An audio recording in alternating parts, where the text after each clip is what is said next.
Hi there, Jeff Bryde again. This is Chapter 6 of Confession of a Whistleblower. Right now I'm at a park called Traders Cove in Kelowna, and this is where I usually bring my sailboat and spend the night, or nights. Last night, Sunday night, I stayed here, and it's pretty peaceful. There's two anchors or buoys in this one part here, and I believe there's 6 or 8 on the other side. After I'm done this talk, I'll do a little panning and kind of show you the whole area. My last posting on YouTube, Chapter 5, I said a few things that I guess probably got me in hot water. Saturday night around 10 o'clock, I got a phone call from a corporal of the Kelowna Detachment, or the RCMP, and I guess somebody phoned the office or detachment and told them about this video that I had on YouTube about termination.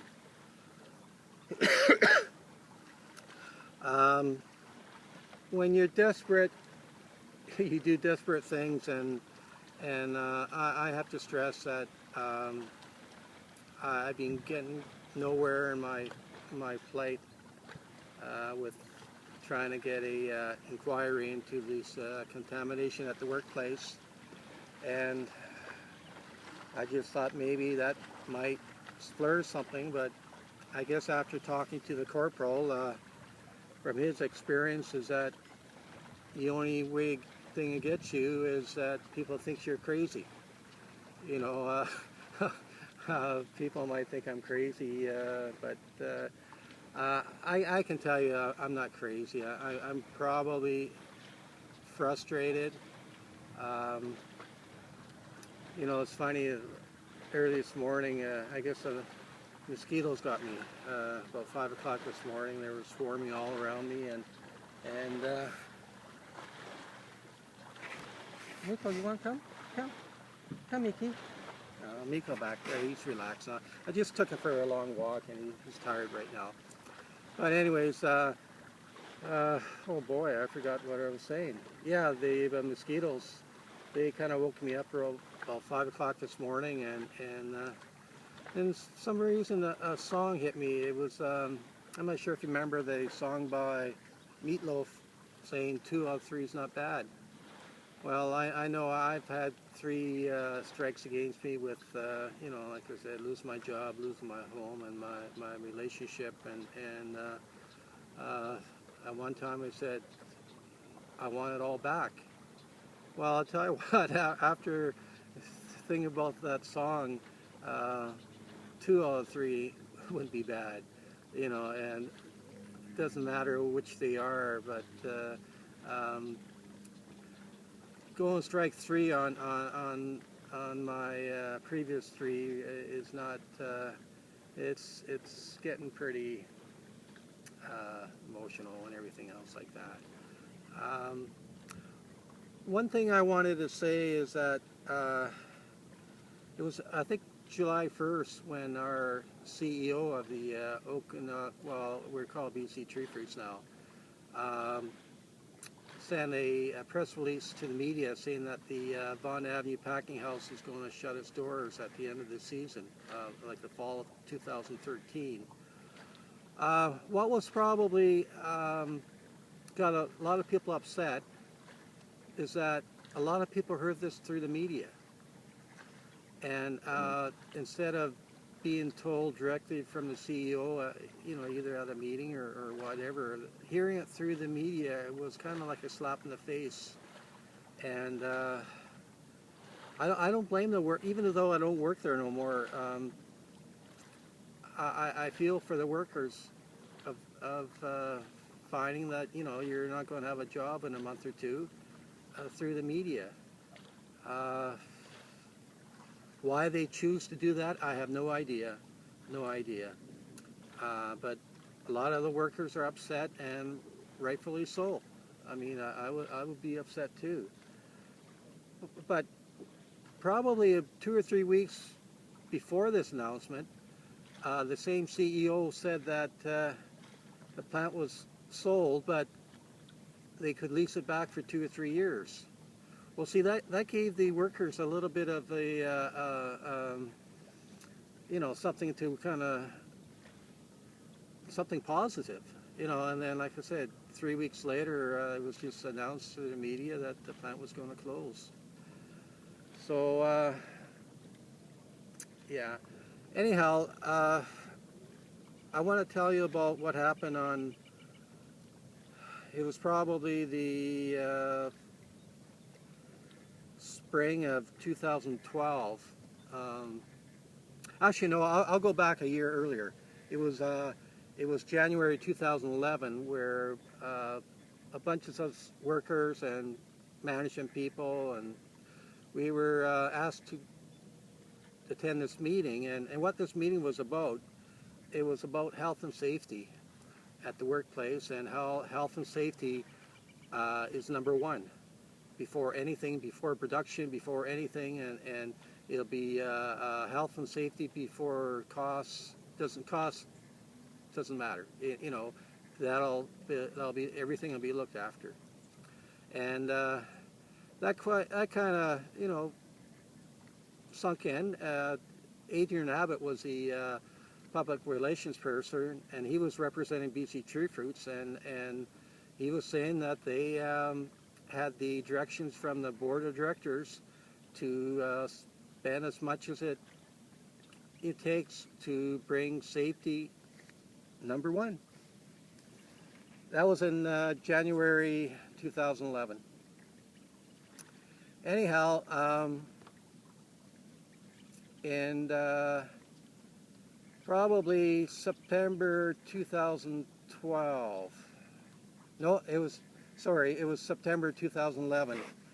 This was after I brought up this contamination with the pigeon feces, and it was September 1st that my plant manager told me that they were going to start up a crew and start washing these contaminated bins. That was good. That was great. I was so happy because I fought so hard to try to get something done, and finally something was going to happen. Well, 5 days later, on September 6th, plant manager comes up to me and says they're not going to be washing the bins. There was no explanation, nothing. Probably about a week later, at a two-box meeting, we usually have these meetings every Tuesdays, and I brought this up. I kind of pressed my plant manager and asking him that the reason the holding off of the washing of the bins, was it a budget cut thing? And like I said, I hard pressed him for an answer, and finally he acknowledged to me that in front of a lot of other people that yes, it was a budget cut. So, like I say, what happened in January 2011 about it takes as much as it does to bring safety to the forefront.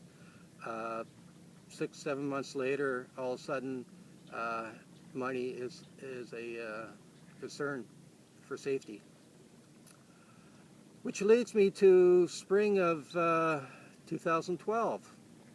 Normally at the end of May, we get our forklifts insured for insurance for crossing the road, and we've done that for quite a few years, and the reason was because something happened down south where there was an accident. And so anyways, it was a company policy to get insurance on all the forklifts and for the jiffy loaders. Well, hold and behold again,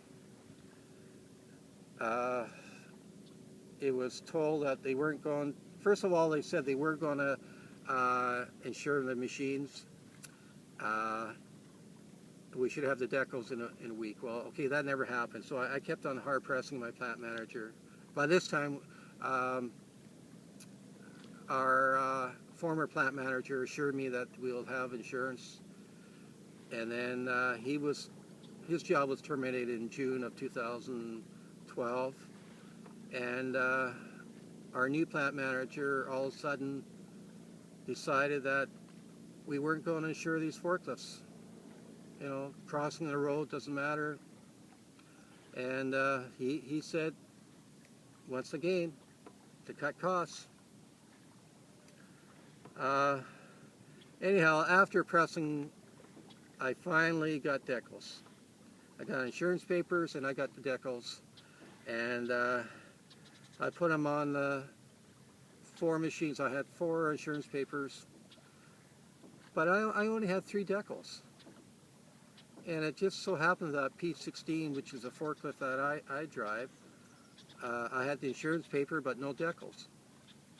I thought maybe I lost it on my travels or something like that. So anyhow, in the meantime, I let it slide, wondering what happened to the decals.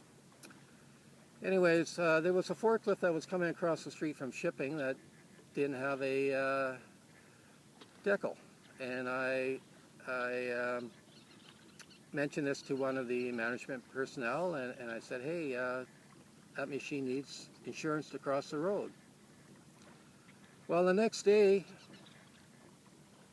that machine had insurance. It had a decal. But that decal that was on there was my decal that I was missing on my forklift, so they swapped. They tried to pull a fast one, and it normally it would go, but for some reason I caught it, and I questioned our plant manager, and he didn't know nothing about it, and obviously he was lying. It was something to, you know, cut costs by having insurance papers and decals for one machine, but putting the decal on another machine so you don't have to buy insurance, save money. So anyways, that got me frustrated, and in July I was asked to go on the safety committee, which I did. I thought I'll do my duty as a loyal worker, and this way I thought I might be able to get some stuff done as being on the safety committee. And we were still having problems with contaminated bins going out to the orchard, and I mentioned this to our plant manager, and I said, well, at this toolbox meeting, would you mind bringing this up to the drivers?